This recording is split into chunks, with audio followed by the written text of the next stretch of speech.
मित्रों, धर्म मीमांसा में आप सबका स्वागत है। कृष्णाय वासुदेवाय हरये परमात्मने प्रणतक्लेशनाशाय गोविंदाय नमो नमः। वसुदेवसुतं देवं कंसचाणूरमर्दनं देवकी परमानंदं कृष्णं वंदे जगद्गुरुम्। मित्रों, हम लोग भारतीय राजनीति शास्त्र पर चर्चा कर रहे हैं, उसके अलग अलग पक्षों पर। राज्य के जो भी अंग हैं, उनकी जो विधियां हैं, उनके जो शास्त्रीय प्रावधान हैं, उस पर चर्चा से पहले राज्य के विषय में भारतीय धारणा क्या है, इस पर विस्तार से प्रकाश डालने का कार्य इसलिए आवश्यक है कि उसके बिना तो उसका कोई संदर्भ ही नहीं रह जाएगा। बस राज्य, जैसे आजकल यही होता है, राज्य तो जो है इस समय वो पूरी तरह यूरो क्रिश्चियन या यूरो इंडियन कह सकते हैं राज्य है। भारोपीय राज्य व्यवस्था है, जो कि मुख्यतः क्रिश्चियनिटी से जब यूरोप उभरा है, एनलाइटेंड प्रबुद्ध यूरोप की रचना है।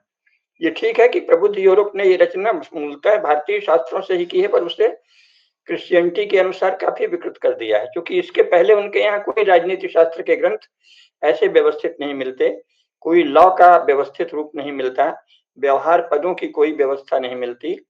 और उन लोगों को पता नहीं क्यों, हालांकि कृतज्ञता बहुत बड़ा दोष और पाप कहा गया है शास्त्रों में, पर यूरोपीय लोगों को कृतज्ञता की आदत है।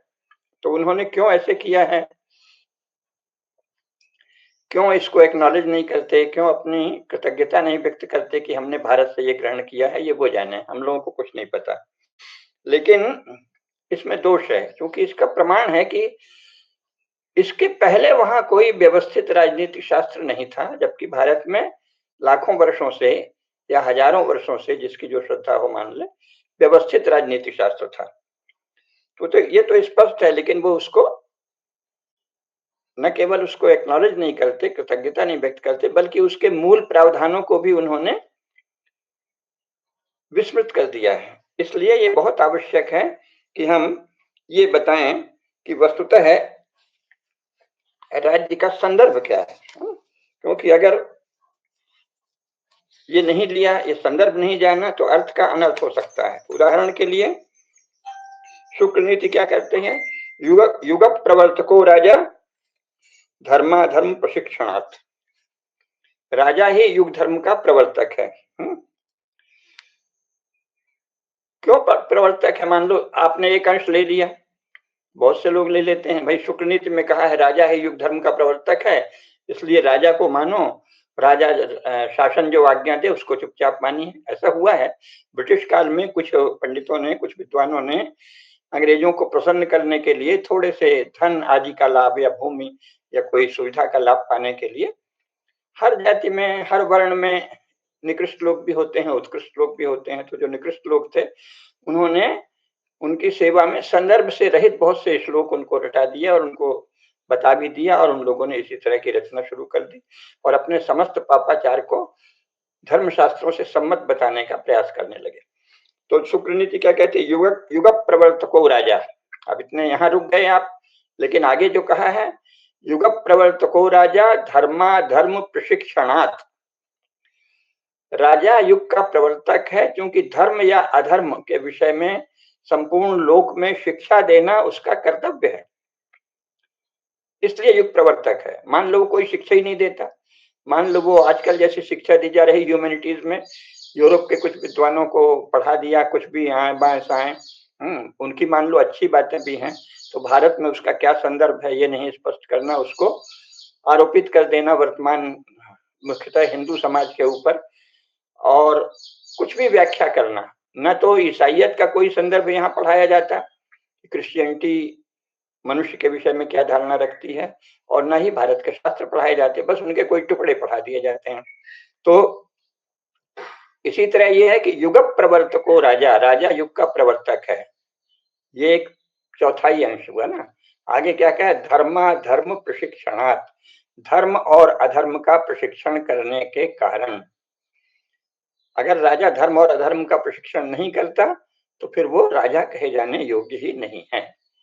आगे और क्या कहा है शुक्ल नीति में, युग प्रवर्तको राजा धर्माधर्म प्रशिक्षणात् युगानां न प्रजानां न दोषः किंतु नृपस्यतु।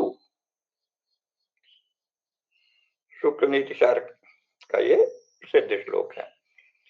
इसलिए अगर किसी समय समाज में दोष होता है तो ये काल का दोष नहीं माना जाएगा। युगानाम न प्रजानाम न, प्रजा का भी दोष नहीं है।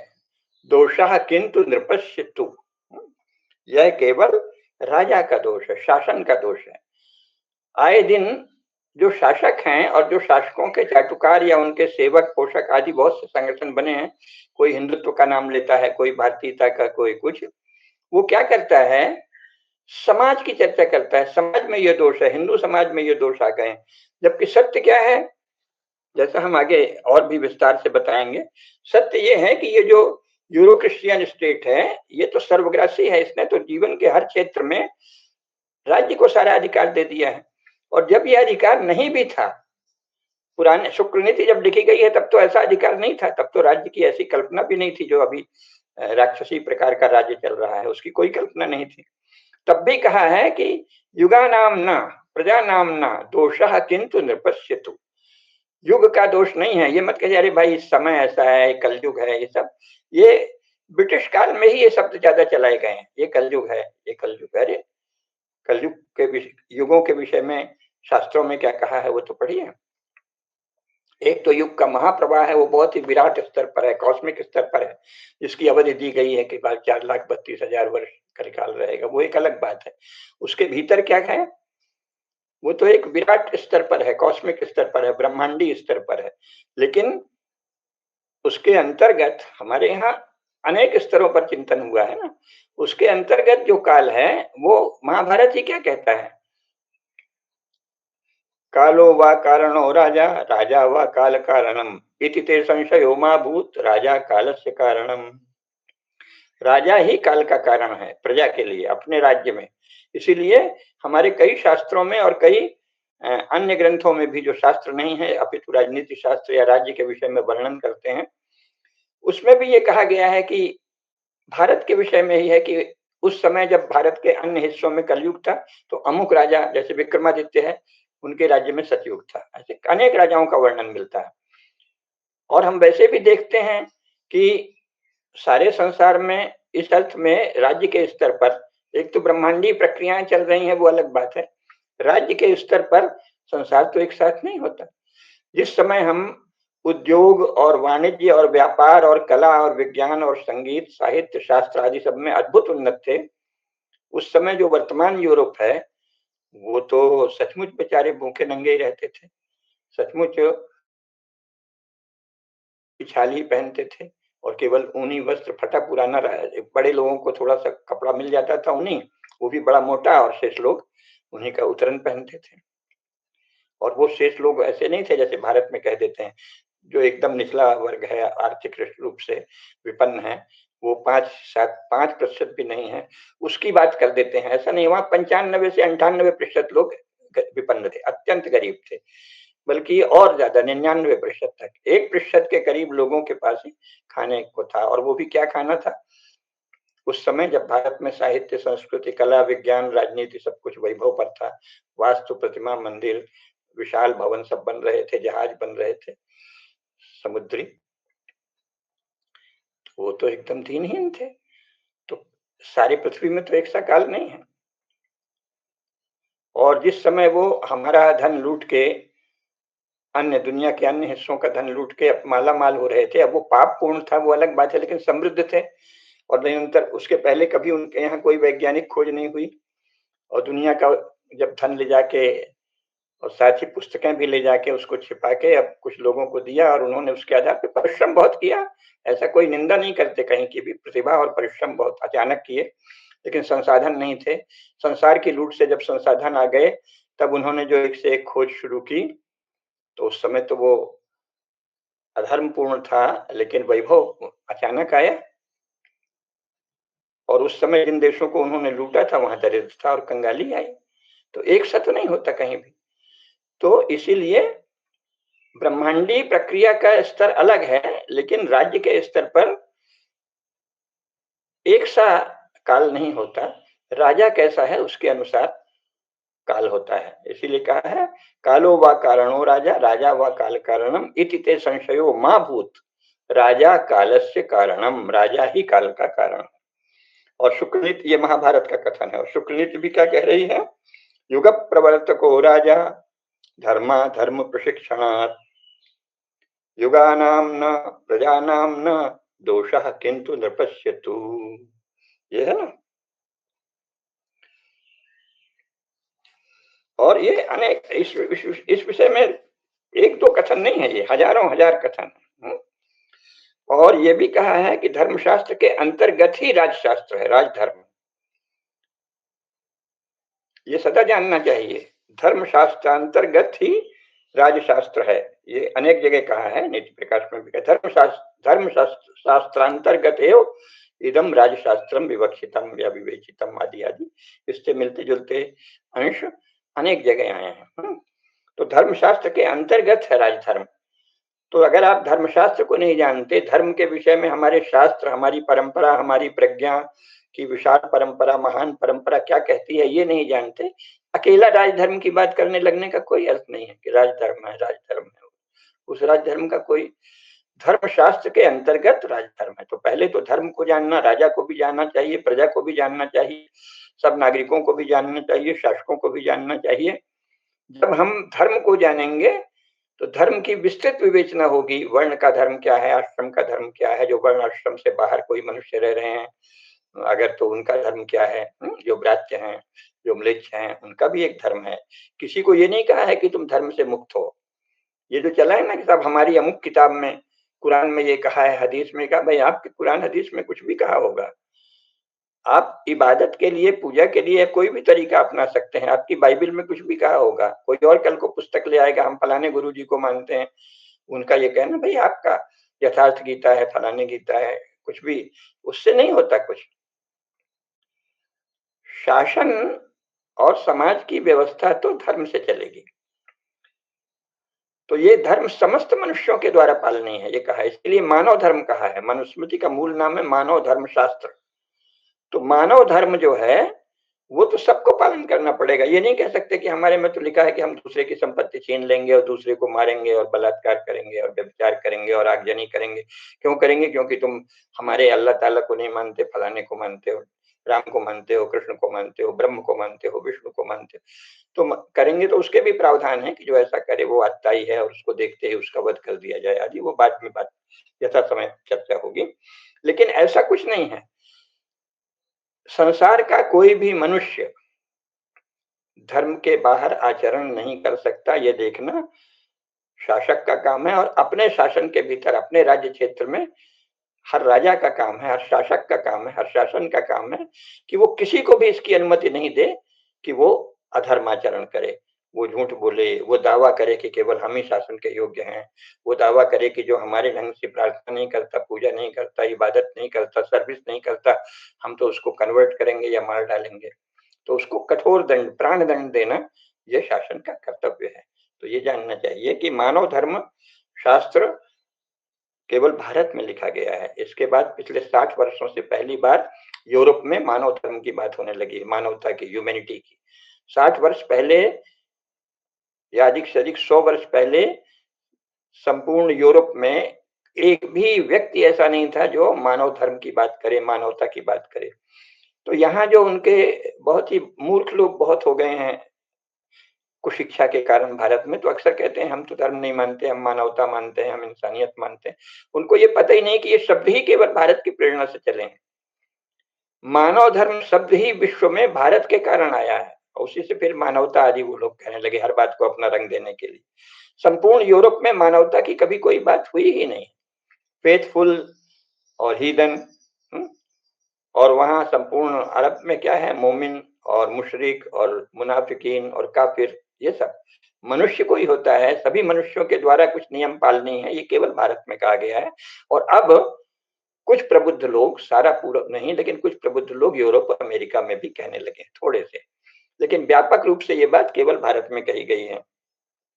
तो इसीलिए ये विशेष कर जानना चाहिए कि राज्य का संदर्भ क्या है और तो युग प्रवर्तको राजा धर्माधर्म प्रशिक्षणात्, धर्म और अधर्म का सदा प्रशिक्षण करे, जनता के बीच ये बताए कि क्या धर्म है क्या अधर्म। और इसका अंग्रेजी में अनुवाद करते कि what is law and what is lawful and what is illegal या अनलॉफुल, ऐसे नहीं चलेगा। धर्म का कोई अनुवाद नहीं हो सकता, धर्म और अधर्म। क्योंकि धर्म क्या है, जैसा मनु ने कहा है, जैसा महाभारत में कहा है, शास्त्रों ने कहा, सार्वभौम मानव मूल्य ही धर्म है। सार्वभौम मूल्य जिससे सृष्टि चलती है, संपूर्ण प्रकृति का धर्म है। अग्नि का धर्म है जलाना, जल का धर्म है द्रवण, ऐसे सबका सबके धर्म की विवेचना है। तो वस्तुतः तो धर्म संपूर्ण सृष्टि के नियमों को कहते हैं, लेकिन शासन के और राजनीति के संदर्भ में संपूर्ण मनुष्यों के द्वारा जो पालनीय कर्तव्य है, जिससे कि समाज गतिशील और टिकाऊ रह सकता है, जिससे आजकल सस्टेनेबल या वगैरह शब्द चले हैं। एक टिकाऊ और गतिशील समाज के लिए कुछ मूल्य, कुछ नियम अत्यंत आवश्यक है, वही धर्म है राज्य के संदर्भ में। तो उस पर बल देना जहां प्रत्येक प्रबुद्ध व्यक्ति का कर्तव्य है, वहीं शासन का कार्य है कि ये देखे कि उन मूल्यों का पालन हो। तो ये जानना चाहिए, है ना। और जैसा मैंने बताया ही है कि धर्मशास्त्र और के अंतर्गत राजनीति शास्त्र का बहुत विस्तार से प्रतिपादन अत्यंत प्राचीन काल से होता रहा है। मैंने पहले ही व्याख्यान में बताया है, महाभारत में विस्तार से बताया है कि पहले कैसे। अब वो अक्सर लोग हमारे यहाँ इस विषय में भी टुकड़े में जब बोल देते हैं कोई बात, तो वो बहुत अनुचित और आपत्तिजनक है। जैसे उन्होंने कह दिया कि आरंभ में न राज्यम न च राजासीन, पहले राज्य नहीं था। तो वो किस समय की बात है? कृतयुग की, यानी अरबों वर्ष पहले ये कहा है ना महाभारत में कि न तो राजा था न तो व्यवस्था थी। फिर ये भी तो कहा है कि उसके कारण मनुष्यों में मोह, मत्सर और बहुत सारे दुर्गुण आ गए। तो इसको भूल जाते हैं। तो वो जो उनके यहाँ यूरोप में कहा प्रिमिटिव सोसाइटी, उसमें चले जाते हैं। यानी आप अपने शास्त्रों का संपूर्ण संदर्भ और प्रामाणिक अर्थ न लेकर अचानक उसके टुकड़े को कहीं भी प्रक्षिप्त कर देना, ये बहुत बड़ा पाप है। प्रिमिटिव सोसाइटी, प्रिमिटिव सोसाइटी नाम की कोई बात भारत में कहीं नहीं कही गई है, क्योंकि कोई भी प्रिमिटिव सोसाइटी नहीं है। प्रारंभ में ब्रह्मा ने सबको ज्ञान दिया। तो हर मनुष्य में जन्मजात ज्ञान है, पक्षियों में ज्ञान है। आप देखिए बहुत सी चिड़िया इतना सुंदर सिलाई करती हैं जब घोंसला बनाती हैं। हमने तो कई बार आंखों से देखा है चिड़ियों को। वो कहीं भी पता नहीं कहाँ से वो फूल और वृक्ष से रेशा निकाल लाती हैं। फिर बढ़िया यहाँ से वहां दो दूर दूर जो पेड़ हैं, थोड़ी दूर 2-3 फुट उनकी दूरी में एक पक्षी को, एक चिड़िया है, वो उसको घोंसला बिल्कुल सिलाई के जितने नियम है सब वो जानती है। उसको किसने सिखाया? तो ज्ञान जन्मजात है। मनुष्य प्रायः अपनी वासनाओं आकांक्षाओं के कारण उसको ढकता है, और मनुष्यों को वो ज्ञान विशेषकर अपने पूर्वजों से प्राप्त होता है, ये भी सही है। लेकिन ऐसा नहीं है कि ज्ञान की शक्ति आरंभ में कम थी अब ज्यादा बढ़ी है। ज्ञान की शक्ति मनुष्य में सदा से। इसीलिए कहा है कि ये भी तो कहा है कि ब्रह्मा ने सृष्टि के आरंभ में ही जब थोड़े समय देखा कि अगर इनको राज्य नहीं दो, राजा नहीं दो, तो मनमानी चलेगी, तो उन्होंने धर्म, अर्थ, काम और मोक्ष, इन पर 1,00,000 श्लोकों का महान ग्रंथ बनाया है ना। ये महाभारत में शांति पर्व के 59वें अध्याय में बहुत कम से कम 40 श्लोकों में है। श्लोक 30 से 80 तक, 79 तक। फिर उसमें बताया है कि वो जो महान ग्रंथ था उसके नीति यानी शासन संबंधी संचालन या शासन शास्त्र को लेकर भगवान शंकर ने, जिनको विशालाक्ष कहा गया, उसे 10,000 अध्यायों में किया। फिर इसीलिए उनको वैशालाक्ष की संज्ञा मिली। पुनः इसे इंद्र ने पढ़कर 5,000 अध्यायों में, अध्याय कह रहे हैं श्लोक नहीं, 5,000 अध्यायों में रखा, और उसे बाहुदंतक की संज्ञा दी गई। आगे चलकर बाहुदंतक को बृहस्पति ने 3,000 अध्यायों में संक्षिप्त किया। तब से उसको बारहस्पत्य शास्त्र कहा जाने लगा। फिर बारहस्पत्य को उष्णा ने यानी शुक्राचार्य ने 1,000 अध्यायों में रचा। तो और ये अनेक जगह ये बात कही गई है। तो इसलिए ब्रह्मा, महेश्वर, स्कंद, इंद्र, प्राचेतस, मनु, बृहस्पति, शुक्र, भरद्वाज, वेदव्यास और गौरशिरा, ये सब राजधर्म के महान व्याख्याता हुए हैं, ऐसा हमारे शास्त्रों में कहा गया है। तो ये जानना चाहिए। अगर हम ये नहीं जानेंगे, और एक दूसरी बात जो इस संदर्भ में जाननी है कि राजशास्त्र शब्द का जहाँ प्रयोग हुआ है, बृहस्पति, भरद्वाज आदि बड़े ऋषियों को, मुनियों को राजशास्त्र प्रणेतारा, राजशास्त्र के प्रणेता कहा गया है, तो वहीं उनको नृपशास्त्र भी कहा गया है और दंडनीति शास्त्र भी कहा गया है। दंडनीति शांति पर्व में इसका बहुत अर्थ है कि यह विश्व दंड के द्वारा अच्छे मार्ग पर लाया जाता है।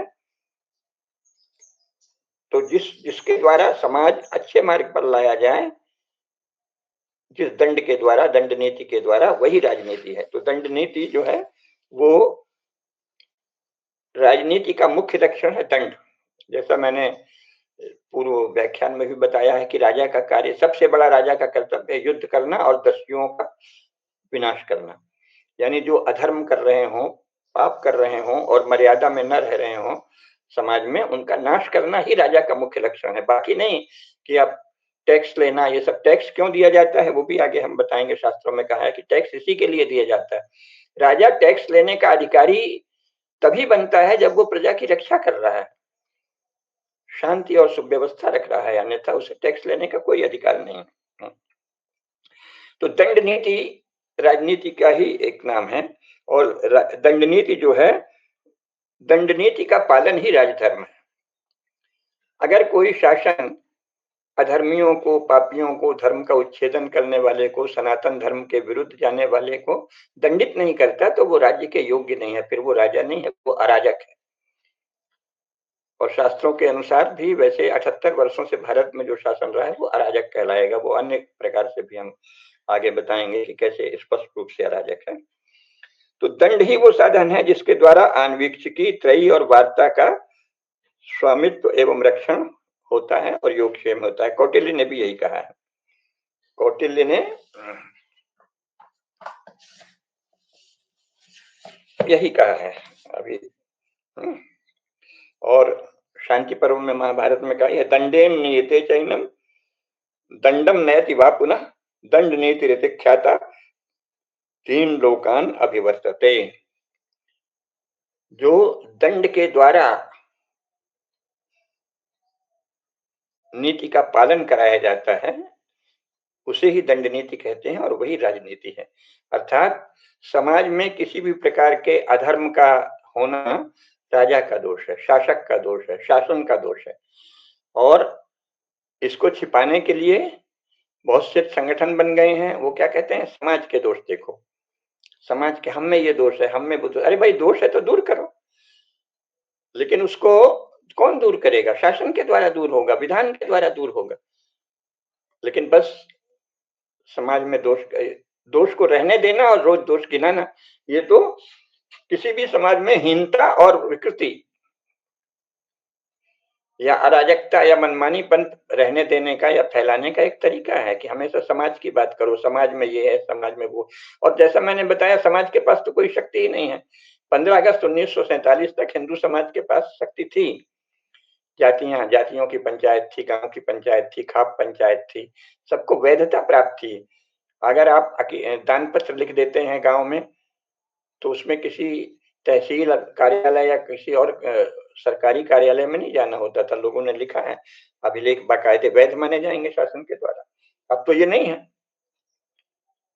इसके पहले सारा ही कारोबार अपने अपने स्तर पर होता था। गांव में लोग जमीन खरीद रहे हैं, बेच रहे हैं, उसका लेख लिखा जा रहा है, वो वैध है।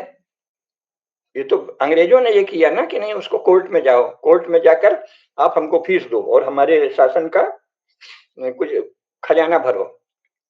भाई, भूमि हमारी, हम बेच रहे हैं, अगला ले रहा है, उसमें शासन कहाँ से आता है? तो इससे कौन सा अधिकार निकलता है, इस पर भी विवेचना करेंगे। स्वत्व, संपत्ति पर स्वत्व किसका है और संपत्ति क्या है, इन दोनों पर चर्चा करेंगे आगे। ये जाने बिना आप कुछ नहीं समझ सकते। शासन के विषय में सबसे पहले जानने योग्य है कि धर्म क्या है और अधर्म क्या है, और दूसरा जानने योग्य है कि किसी शासन में संपत्ति के विषय में और स्वत्व के विषय में, संपत्ति पर स्वामित्व के विषय में क्या धारणा मान्य है, और वो धारणा धर्म में है या अधर्म में है। इस समय संपत्ति के विषय में ब्रिटिश शासन की निरंतरता में अचानक संपूर्ण भारत में, ब्रिटिश शासन तो आधे भारत में था। 15 अगस्त 1947 के बाद सरदार पटेल के नेतृत्व में बाकी राजाओं को भी विलय कर लिया। राजा ने सोचा हाँ चलो भाई नया युग है, हम एकाकार हो जाते हैं भारत संघ से। तो उनसे कहा गया था तुम्हें बहुत से अधिकार रहेंगे, वो अधिकार भी समाप्त किए, फिर प्रिवी पर्स भी समाप्त किया, वो एक अलग कहानी है। लेकिन अचानक आपने पूरे देश में वही शासन लागू कर दिया ब्रिटिश। और ब्रिटिश शासन में क्या है कि संपूर्ण राष्ट्र की संपत्ति का स्वामी स्टेट है, राज्य है। ये तो महापाप है। स्वत्व का उद्गम कैसे होता है, स्वत्व का निर्धारण कैसे होता है, इस पर हमारे शास्त्र हैं। और वर्तमान व्यवस्था उससे नितांत विपरीत है। स्वत्व और संपत्ति के विषय में अधार्मिक है, अधर्म है। तो ये जानना चाहिए। तो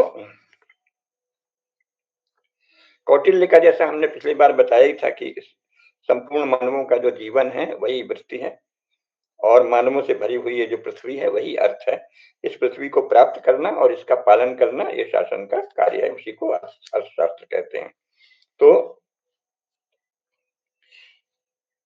मनुष्य अपना जीवन निर्वाह इस पृथ्वी से ही, पृथ्वी के संसाधनों से ही प्राप्त करते हैं, और संपत्ति पृथ्वी से ही मिलती है। इसलिए स्वत्व के और संपत्ति के नियम बहुत आवश्यक हैं। और संपत्ति पर राज्य का अधिकार नहीं, किस प्रकार की संपत्ति पर कितना राज्य का अधिकार है ये अलग बात है, इस पर विवेचना है। लेकिन संपूर्ण राष्ट्र की संपत्ति पर राज्य का अधिकार, ये हमारे सभी शास्त्रों में पाप कहा गया है।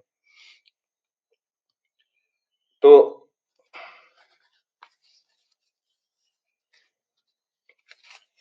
राजधर्म के विषय में आगे पढ़ने से पहले इसीलिए ये आवश्यक है कि हम ये संदर्भ जान लें। अब राज्य की थोड़ी विवेचना करते हैं, बाकी ये संदर्भ बार बार आएंगे जो हम बता रहे हैं। तो राज्य के 7 अंग भारत में कहे गए हैं हमारे सनातन धर्मशास्त्र में। इनको प्रकृति कहते हैं। प्रकृति क्यों कहते हैं, इसकी भी व्याख्या है कि जैसे संपूर्ण जो प्रकृति है सृष्टि में, उसको प्रकृति कहते हैं। उसी प्रकार राज्य की प्रकृति, यानी जिनसे राज्य चल सकता है, जिसके द्वारा राज्य है और गतिशील रहेगा, उसे प्रकृति कहते हैं। उसके 7 अंग हैं।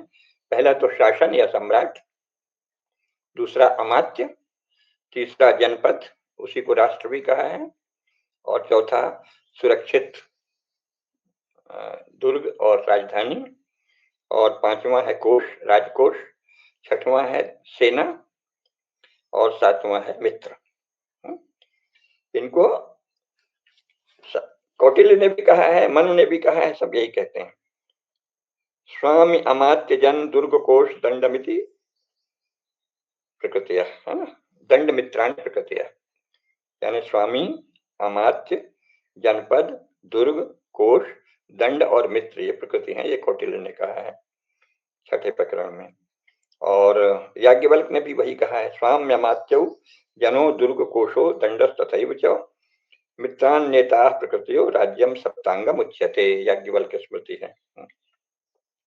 मनु ने भी वही कहा है, स्वाम्यमात्यौ पुरब्राष्ट्रम कोश दंडौ सुहृत तथा सप्त प्रकृतयो हेता सप्तांगम राज्यम उच्यते, राज्य के सप्तांग होते हैं। इसीलिए कहते हैं कि संपूर्ण समाज राज्य नहीं है, और संपूर्ण समाज के हर कार्य क्षेत्र पर, जीवन के हर क्षेत्र पर नियंत्रण राज्य का कर्तव्य नहीं है। वो तो पाप कहा गया है जो इस समय चल रहा है, क्योंकि वो ईसाइयत से प्रेरित राज्य की संरचना है। राज्य की अपनी सीमा है, और राज्य के ये 7 अंग हैं। स्वामी यानी शासन तंत्र, शासन या राजा, अंत में जैसे राष्ट्रपति कह लें, प्रधानमंत्री कह लें, शासक। और दूसरा अमात्य, कायदे से तो केवल राष्ट्रपति को ही स्वामी कहा जाएगा। अमात्य जो है वो राष्ट्रपति की सलाह के लिए मंत्रिमंडल की नियुक्ति होती है। राष्ट्रपति अपनी सलाह के लिए, अपने को सलाह देने के लिए, कानून में तो यही लिखा है ना, राष्ट्रपति शासन संचालन के लिए, परामर्श देने के लिए मंत्रिमंडल की नियुक्ति करता है। अभी भी भारत के वर्तमान संविधान में भी यही। तो अमात्य, और दूसरा है राष्ट्र या जनपद, जिस जहां तक राज्य हो। चौथा है दुर्ग, देश भर में जो सुरक्षित शस्त्रागार होंगे और सैन्य के केंद्र होंगे, ये सब भी राज्य के अंग हैं। और 5वां राजकोष, क्योंकि कोष से ही ये सब चलता है। 6वां सेना, उसे ही दंड बल भी कहा गया है। और मित्र, इन्हीं को प्रकृति कहते हैं। जैसा मैंने बताया, मनु, कौटिल्य, याज्ञवल्क्य सभी ने ये कहा। तो इनमें से शुक्रनीति सार ने राज्य के सप्तांगों की तुलना शरीर के अंगों से की है। कहा है कि राजा सिर है, मंत्री लोग आंखें हैं, मित्र कान है, कोष जो है मुख है, और बल जो है वो मन है, और दुर्ग जो है वो दुर्ग और राष्ट्र हाथ और पैर हैं। कामंडक ने लिखा है कि 7 अंग एक दूसरे के पूरक हैं। यदि एक भी अंग दोषपूर्ण हुआ तो राज्य ठीक से चल नहीं सकता। शांति पर्व में भी महाभारत में भगवान वेदव्यास ने सभी अंगों की महत्ता स्वीकृत की है।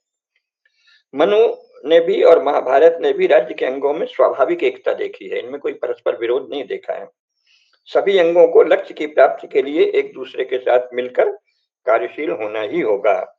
सभी अंग महत्वपूर्ण हैं, कोई दूसरे से हीन नहीं है, एक की महत्ता अपने स्थान पर है और वह दूसरे से बढ़कर नहीं है। ये मनु ने बहुत स्पष्टता से, मनु सबसे महत्वपूर्ण राजनीति शास्त्र का ग्रंथ है मनुस्मृति, ये सदा जानना चाहिए। यहाँ तक कि रघुनंदन आदि या नीलकंठ आदि हमारे जो परंपरागत आचार्य तो लिखते ही रहे हैं 18वीं शताब्दी तक, लेकिन स्वयं स्वामी दयानंद ने भी जो राजधर्म प्रकरण लिखा है वो मानव स्मृति ही उसमें सबसे अधिक उद्धृत है। तो ये जानना चाहिए, है ना। मानव धर्मशास्त्र के 9वें अध्याय में, जिसे मनुस्मृति भी कहते हैं, श्लोक है,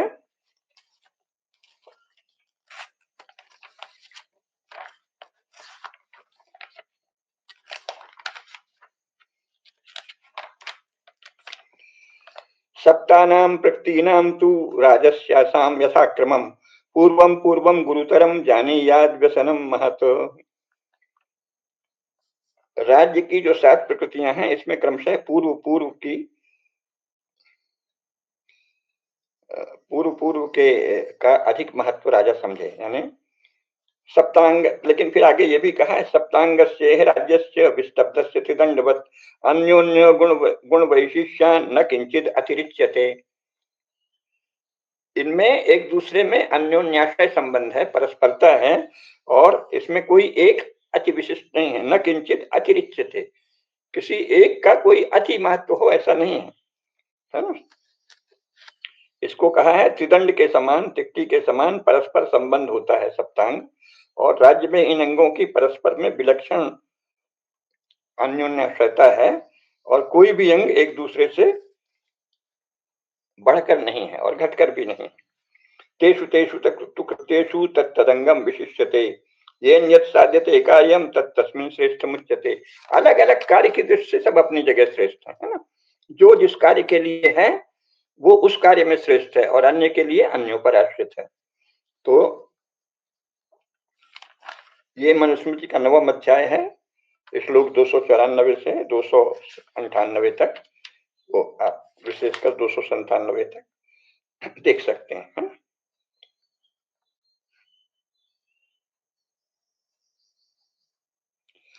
कंटक शोधन इसीलिए राजा का बहुत बड़ा कर्तव्य कहा गया है। सर्वकंटक पापिष्ठम हेमकारम तु पार्थिवा प्रवर्तमानम अन्यान्ये छेदयेल लवशः छुरैः। जो कंटक है, धर्म पालन के मार्ग में जो भी कंटक है उसको ऐसे काट डाले जैसे कि तलवार से कोई किसी, इसमें तो ये कहा है कि टुकड़े टुकड़े काट डाले, जैसे किसी वस्तु को जिसे काटा जाना है तलवार से काटा जाता है, इसी प्रकार जो राज्य के कंटक हैं, जो धर्म के विरुद्ध चलते हैं, अधार्मिक हैं, उनको खंड खंड काट डालना चाहिए, नष्ट कर देना चाहिए। तो ये सब जगह कहा है। तो पहला जो है सप्तांग की विवेचना में आज जितना समय है उसमें हम लोग पहले जो स्वामी है, जो पहला अंग है, उसकी चर्चा करते हैं। तो ऐत्रेय ब्राह्मण यानी वेदों के समय से राजा का महत्व प्रतिपादित है। ऐत्रेय ब्राह्मण में भी कहा है कि देवों के राजा न रहने पर लोगों ने अपनी दुर्दशा देखी,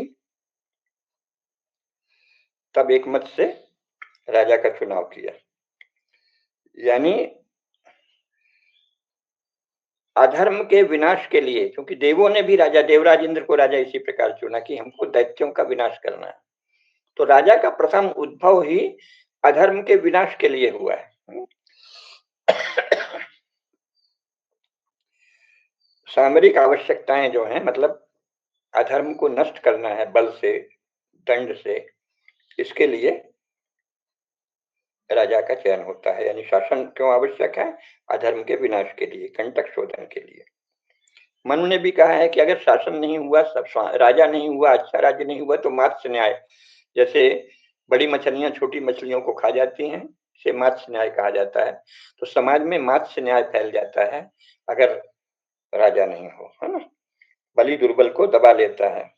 तो ये मानव धर्मशास्त्र या मनुस्मृति के 7वें अध्याय में ये बात कही गई है। श्लोक भी उद्धृत कर देते हैं, 7वें अध्याय में स्पष्ट कहा है।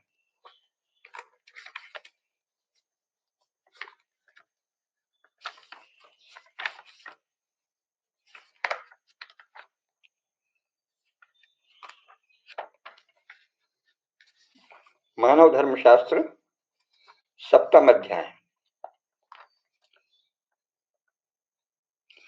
ये क्या है? यदि न प्रणयेद राजा दंडम दंडेषु अतंद्रितः शूले मत्स्यानि वा पक्षा दुर्बलान बलवत्तराः। यदि राजा अतंद्रित रहकर, आलस्य त्याग कर, अप्रमत्त रहकर, सदा सजग रहकर जो दंडनीय है उनको दंड नहीं देता, यानी देना चाहिए, तो फिर मात्स्य न्याय फैल जाता है और बलवान लोग दुर्बलों को नष्ट कर देते हैं। मात्स्य न्याय इसे ही कहा है ना। इसीलिए कहा है 19वां श्लोक है 7वें अध्याय का, समीक्ष साधतः सम्यक सर्वान् रंजयति प्रजा असमीक्ष प्रणीतस्तु विनाशयति सर्वतः। शास्त्रानुसार विचार करके दंड देने पर ही प्रजा का रंजन होता है। जो मर्यादा का भंग करने वाले हैं अथवा जो अधर्म करने वाले हैं, उनको जब आप दंड देते हैं तो प्रजा का इसी से रंजन होता है, प्रजा में प्रसन्नता होती है, प्रजा में आनंद का संचार होता है। और अगर आपने बिना उसकी समीक्षा किए कि धर्म क्या है अधर्म क्या है, कहीं किसी को भी दंड दे दिया, असमीक्ष प्रणीतस्तु, यदि आपने बिना समीक्षा के दंड दे दिया तो वो सर्वनाश फैलाता है राज्य का, विनाशयति सर्वतः। तो इसीलिए दंड की बहुत महिमा है मनुस्मृति में भी। यत्र श्यामो लोहिताक्षो दंडश्चरति पापः प्रजास्तत्र न मुह्यन्ति नेता चेत साधु पश्यति। यत्र श्यामो लोहिताक्षो, जो श्याम वर्ण और लाल नेत्रों वाला है, इसको दंड को कहा गया है। यानी जो दूसरों को भयभीत करने वाला है, जिसको देखकर लोग भयभीत रहे, उस अर्थ में श्याम वर्ण कहा है। और लाल नेत्र अर्थात जिससे डरें, ऐसी दंड नीति होता है। इसको राजदंड कहते हैं। राजदंड वो है श्याम वर्ण तत् यत्र श्यामो लोहिताक्षो दंडश्चरति पापः, पाप का नाश करने वाला श्याम वर्ण लोहिताक्ष दंड जहाँ चलता है, प्रजास्तत्र न मुह्यन्ति नेता चेत साधु पश्यति, वहां प्रजा में धर्म के प्रति कोई मोह नहीं पैदा होता, सब सजग रहते हैं और अपने अपने धर्म का पालन करते हैं। तो अगर नेता ऐसा हो, नेता कहा है यहाँ, नेता ऐसा हो कि जो दंडनीय है उनको दंडित अवश्य करे, तो वही नेता साधु है। और फिर वहां रहने वाली प्रजा तत्र न मुह्यन्ति नेता चेत साधु पश्यति। अगर नेता साधु हो, तो यहाँ साधु से अर्थ वो नहीं है सन्यासी होकर जगह जगह भटकने, साधु यानी सदाचारी धर्मपरायण नेता हो। राज्य का जो मुखिया है, शासक है, नेता कहा है यहाँ उन्होंने। तो नेता यदि साधु हो अर्थात सदाचार का रक्षण करने वाला हो और असदाचार को दंडित करने वाला हो, पापी को दंडित करने वाला हो, प्रजास्तत्र न मुह्यंति, तो वहां प्रजा में धर्म के विषय में कोई मोह नहीं पैदा होता। और भी बहुत से श्लोक हैं वहां। देव दानव गंधर्व रक्षांसी ते भी भोगाय कल्पन्ते दंडे नैव निपीड़िता। इसमें कहा है कि देव दानव गंधर्व राक्षस पक्षी सर्प ये भी दंड के भय से पीड़ित होकर ही भोग के लिए प्रवृत्त होते हैं, अर्थात इनको भी अपना कर्तव्य करने के लिए भोग को हमारे यहाँ अच्छा कहा गया है। और जो भोग के नाम पर तरह तरह की विकृतियां पालना है उसको रोग कहा गया है, वो भोग नहीं है जो इन दिनों चला है, बड़े भोगी हैं। भोगी का अर्थ ये नहीं है, अगर आपने संयमित भोग नहीं किया तो वो भोग नहीं है, वो भोग आपको ही खा जाएगा, वो रोग है। अन्यथा तो भोग मानव जीवन का ऐश्वर्य है। तो कहा है कि देवता इंद्र अग्नि सूर्य वायु ये सब भी दंड के भय से, दंड इनको कौन देता है, इनको भगवान दंड देते हैं। भगवान ने कह रखा है देवता भी अगर अपना कार्य नहीं करेंगे तो वो भी देव शक्तियां, चिन्मय शक्तियां भी दंडित होंगी, ईश्वर का विधान ऐसा है। और गंधर्व भी, राक्षस भी, और समाज के भीतर भी जो लोग हैं, प्रजा है, वो दंड के भय से ही दंडे नैव निपीड़िता, दंड के कारण ही वो स्वधर्म पालन में प्रवृत्त होते हैं। अगर दंड नहीं होगा, 23वां श्लोक है मनुस्मृति का 7वें अध्याय का, और 22वां है सर्वो दंड जितो लोको दुर्लभो ही शुचिर नरः दंडस्य ही भयात सर्वम जगत भोगाय कल्पते। ये भी देखिए, भोग की सब जगह भोग का वर्णन, भोग पर बल दिया गया है। आप जब आपने मानव देह धारण किया है तो आपका सर्वोच्च कार्य है भोग करना। वो भोग क्या है? भोग वही है जो धर्म में जीवन है, धर्म में ऐश्वर्य और पुरुषार्थ है, वही भोग है। और जहां आपने धर्म से अपने को विचलित किया तो वो भोग नहीं, वो आपका रोग है, वो आपका पाप है, आपके ऊपर पाप चढ़ गया है। ये भावना जब समाज में फैलती है तो हर व्यक्ति मर्यादित रहता है, सदाचार का पालन करता है, धर्म में जीवन जीता है ना। तो भोग के लिए कहा है कि भोग सबको भोग सुलभ हो, अर्थात धर्म में ऐश्वर्य, धर्म में सुख सुविधा, धर्म में आनंद सभी को सुलभ हो। सर्वो दंड जितो लोके, सर्वो दंड जितो लोको, यह लोक दंड से ही जीता गया है, अर्थात दंड से ही यह अनुशासन में रहता है। दुर्लभो ही सुचिर नरः, क्योंकि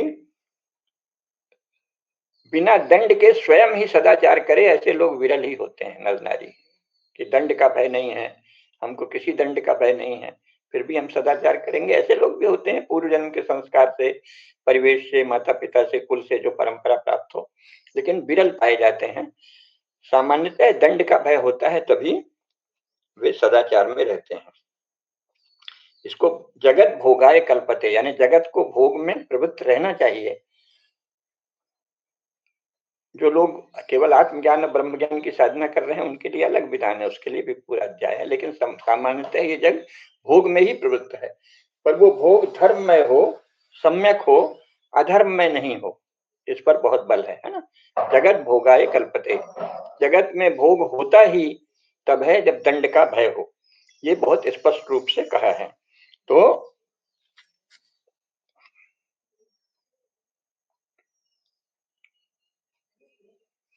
इसीलिए राजा को क्या कहा है? तस्याहु संप्रणेतारम राजानम सत्यवादिनम समीक्षकारिणम प्राज्ञम धर्म कामार्थ कोविदम। इसीलिए राजा को धर्म काम और अर्थ, इन तीनों पुरुषार्थों का ज्ञाता होना चाहिए। प्रजा में धर्म क्या है, काम कितना सम्मत है, धर्म सम्मत, अर्थ पुरुषार्थ की साधना कितनी किस रूप में धर्म सम्मत है, इन सब का ज्ञाता शासक को होना चाहिए। तस्याहु संप्रणेतारम राजानम सत्यवादिनम, राजा जो है वो सत्यवादी हो,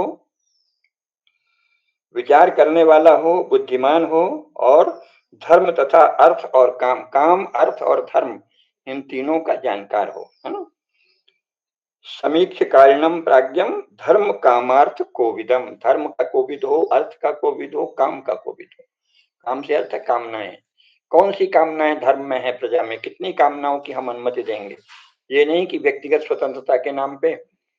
अब तो इस समय महाअनर्थ महापाप चला है, और भारत सरकार ने भी पिछले दिनों थर्ड जेंडर नामक जिस कानून को मान्यता दी है, वो पूरी तरह पाप में है कि कोई भी लड़का कह रहा है कि हम लड़की होना चाहते हैं, उसे बना देंगे। ये सब क्या है, महापाप है। लड़की लड़का होना चाहती है, उसके शरीर का अंग काट दिया जाता है, लड़के का भी लड़की का भी, और वो अंत में किसी काम के नहीं रह जाते। न तो वो पुरुष पुरुष रह जाता, न स्त्री स्त्री रह जाती। कहते हैं कि इसे थर्ड जेंडर बना दिया, और ये क्या है, ये सब महापाप है। और भारत सरकार ने अभी वो कानून पास कर दिया है, जो कि अमेरिका की नकल में।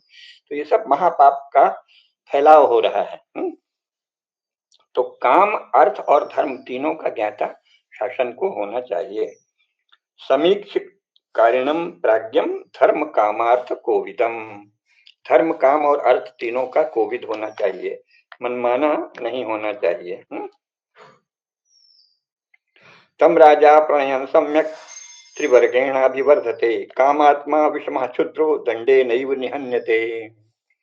ऐसा शासन जो है वो धर्म, अर्थ और काम तीनों का जो सम्यक स्थापना, सम्यक अनुशासन, सम्यक प्रवर्तन अपने राज्य में होने देता है, वही राजा प्रणय का पात्र है। प्रणय का अर्थ है उसी राजा से प्रजा प्रेम करती है, प्रेम के योग्य वही है।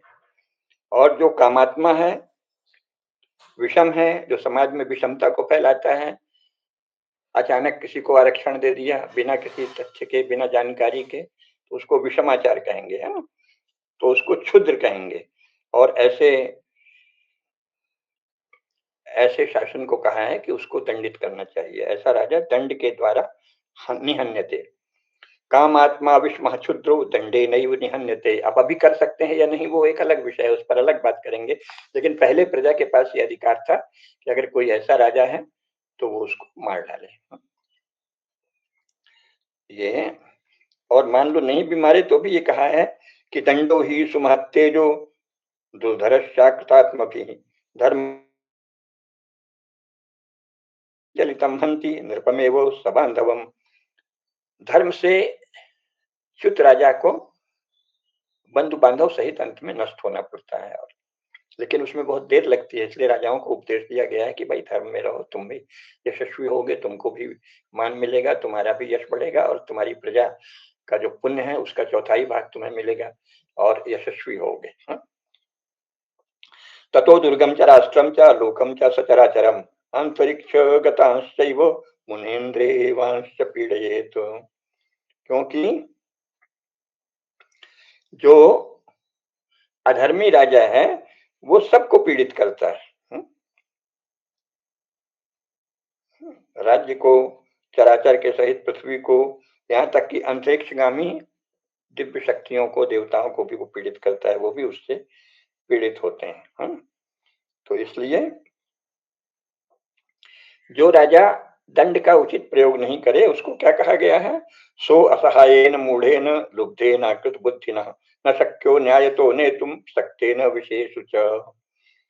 ऐसा राजा जो न्याय पूर्वक दंड का प्रयोग नहीं करता वो असहाय है, क्योंकि उसके पास कोई वास्तविक बल नहीं है, मूर्ख है, लोभी है, और शास्त्र ज्ञान से हीन है, और विषयों में आसक्त है ना। असहायेन मूढ़ेन लुब्धेन बुद्धिना। असहाय है, मूर्ख है, लोभी है, शास्त्र ज्ञान से हीन है, और विषयों में आसक्त है। तो ऐसा राजा ही न्यायपूर्वक दंड का प्रयोग नहीं करता। और हम देख रहे हैं कि वर्तमान में तो क्या कहा जाए, ब्रजपालिका में भी ऐसे ही प्रमुख लोग हो रहे हैं। तो इसीलिए कहा है कि शुचिना सत्य संधेन यथा शास्त्रानुसारिणा प्रणेतुम शक्यते दंड सुसहायेन धीमता। धीमान बुद्धिमान शासक जो है वो क्या करता है, वो पवित्र जीवन जीता है, और पवित्र जीवन प्रजा में सुनिश्चित करता है, सत्य प्रतिज्ञ होता है, और यथा शास्त्रानुसारिणा शास्त्रों के अनुसार चलता है। और ऐसा ही राजा, उसके सहायक धीमान लोग, बुद्धिमान लोग उसके सहायक होते हैं। सुसहायेन धीमता, बुद्धिमानों के साथ सहायता प्राप्त कर वह शासन करता है। और वही दंड नीति का पालन कौन कर सकता है? ऐसा राजा जो पवित्र हो, सत्यसंध हो और शास्त्रज्ञ हो।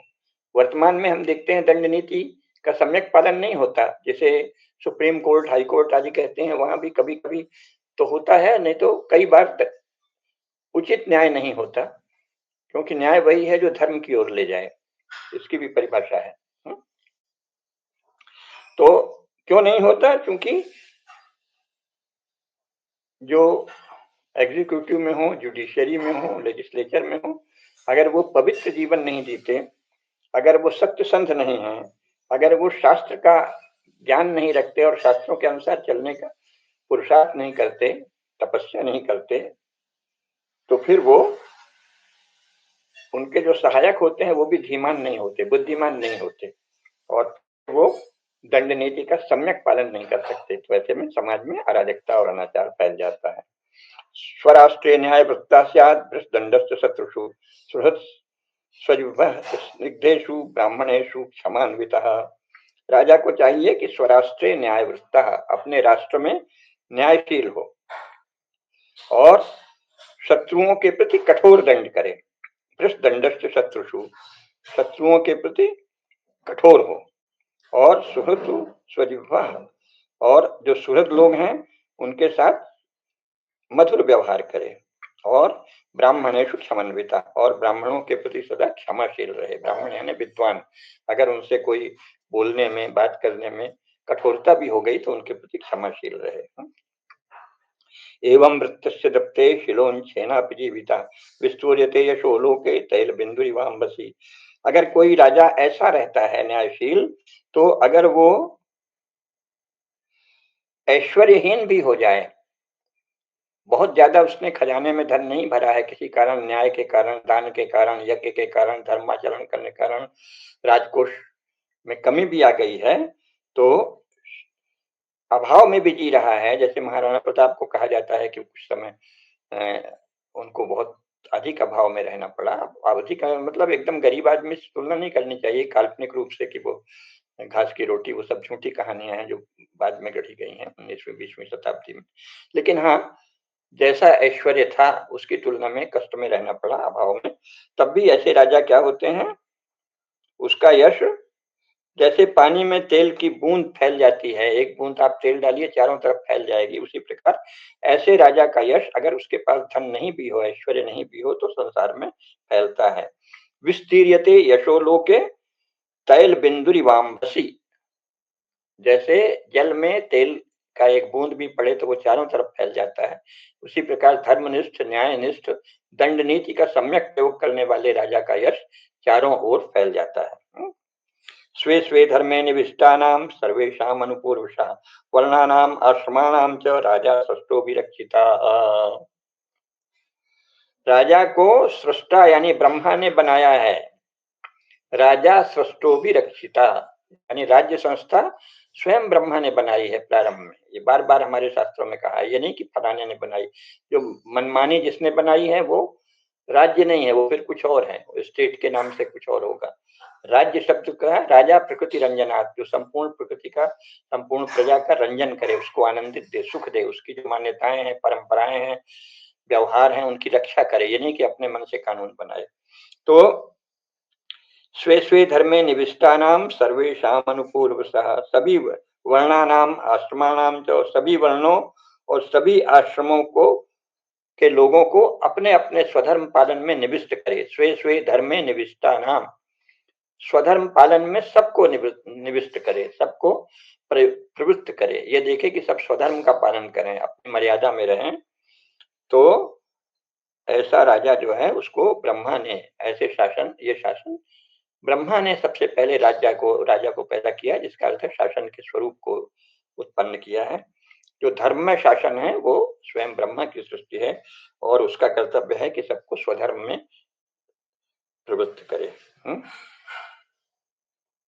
इसके बाद फिर राजा का कर्तव्य बताया है। राजा का कर्तव्य क्या बताया है, ये तो अब खैर कहीं है ही नहीं, इसकी जो शास्त्रों में बताया है वो बता दें, जानना तो चाहिए। ब्राह्मणान ब्राह्मणान्य पर्युपासीत प्रातरुत्थाय पार्थिवा त्रैविद्य वृद्धान विदुषः तिष्ठेत तेषां च शासने। शासक का जो स्वामी है, स्वामी अध्याय चल रहा है ना, तो जो स्वामी है अर्थात शासक का जो शीर्ष है, राष्ट्रपति या प्रधानमंत्री हैं, उनको प्रतिदिन प्रातः काल उठकर ऋग्वेद, यजुर्वेद और सामवेद के ज्ञाता और विद्वान, नीति शास्त्र के ज्ञाता ब्राह्मणों की सत्संग करे, सेवा करे और उनके शासन में रहे, अर्थात उनके कहे के अनुसार कार्य करे। वृद्धांश नित्यम सावेत विप्रान वेद विदः शुचीन् वृद्ध सेवो ही सत्तम रक्षोभिर अपि पूज्यते। जो सयाने लोग हैं, वृद्ध यानी बड़े हुए, ग्रोन अप, सयाने लोग, ज्ञानी लोगों का नित्य सेवन करे और शुद्ध हृदय वाले ब्राह्मणों की नित्य सेवा करे, अर्थात आदर और सत्कार करे, क्योंकि वृद्धों की सेवा करने वाले को सभी पूजते हैं, है ना।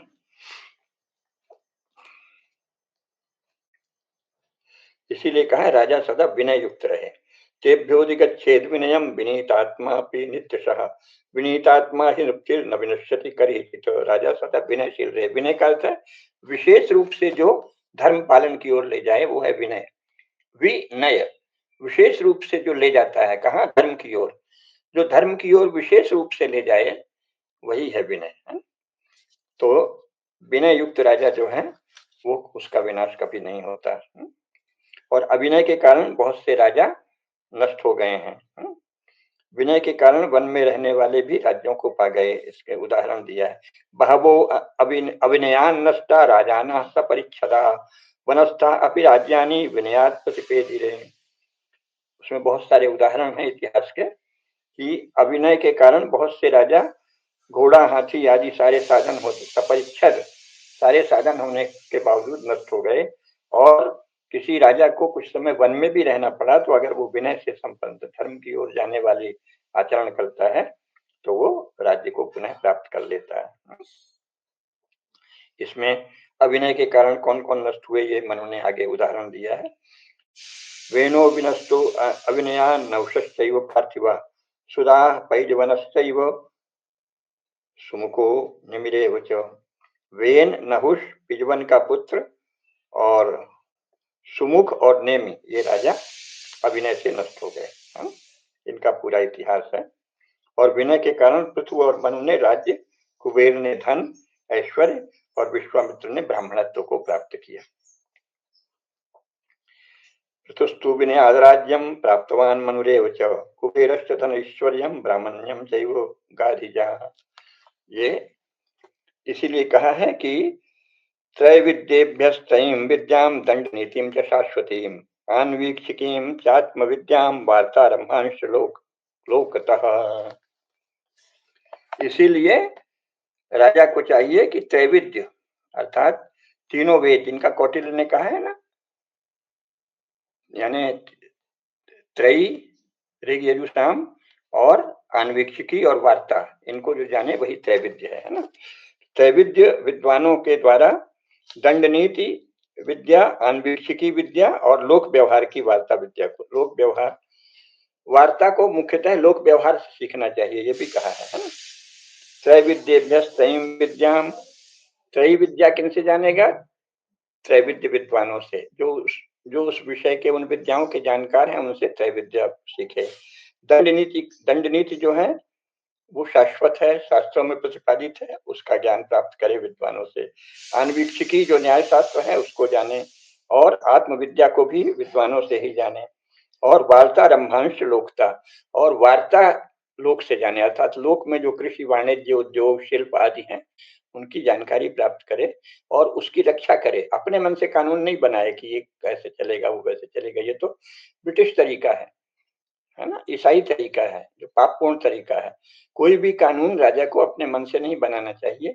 लोक में पहले से जो परंपराएं मान्य है, हिंदू समाज की बात है, धर्म सम्मत लोक, सदाचरण रत धर्मपरायण जो हिंदू समाज है, उसकी जो परंपराएं हैं उनको जानकर उनका ही पालन सुनिश्चित करे, वही राजा श्रेष्ठ कहा गया है। इसके लिए इंद्रिय जय बहुत आवश्यक है। इंद्रियाणाम जय योगम समातिष्ठेन। इंद्रियाणां जययोगं समातिष्ठेत् दिवानिशं जितेन्द्रियो हि शक्नोति वशे स्थापयितुं प्रजाः। राजा सदा इंद्रिय जय का अभ्यास करे, क्योंकि जितेंद्रिय राजा ही प्रजा को प्रसन्न रख सकता है। इसीलिए फिर आगे बताया है कि कामज 10 दोष होते हैं और क्रोधज 8 दोष होते हैं। इन पर अगली बार चर्चा करेंगे, है ना। तो 10 काम समुत्थानि तथा स्तौ क्रोधजानि च व्यसनानि दुरंतानि प्रयत्नेन विवर्जेत। राजा को 10 कामज दोष हैं और 8 क्रोधज दोष हैं। 10 कामज व्यसन है और 8 क्रोधज व्यसन है, उनसे सदा ही प्रयत्न पूर्वक मुक्त रहना चाहिए। क्योंकि कामजेषु प्रसक्तो ही व्यसनेषु महीपति विद्यतेर्थ धर्मान धर्माभ्याम क्रोधजेष्वात्मनैवतु। क्योंकि कामज व्यसनों में आसक्त राजा अर्थ और धर्म से भ्रष्ट हो जाता है, और क्रोधज व्यसनों में आसक्त राजा स्वयं ही नष्ट हो जाता है। तो इनके बारे में अगली बार चर्चा करेंगे कि कामज व्यसन कौन है और क्रोधज व्यसन कौन है। इस पर विस्तार से चर्चा करेंगे। स्वामी के क्या क्या गुण बताए हैं, शासन का जो शीर्ष व्यक्ति है, शासक है, उसके क्या क्या गुण शास्त्रों में बताए हैं, इसको हम अभी अगले 2-3 व्याख्यानों में जारी रखेंगे, जिससे स्पष्ट हो जाए। आज उसका प्रथम चरण बताया। धर्म की जय हो, अधर्म का नाश हो, प्राणियों में सद्भावना हो, विश्व का कल्याण हो। नमः पार्वती पतये, हर हर महादेव।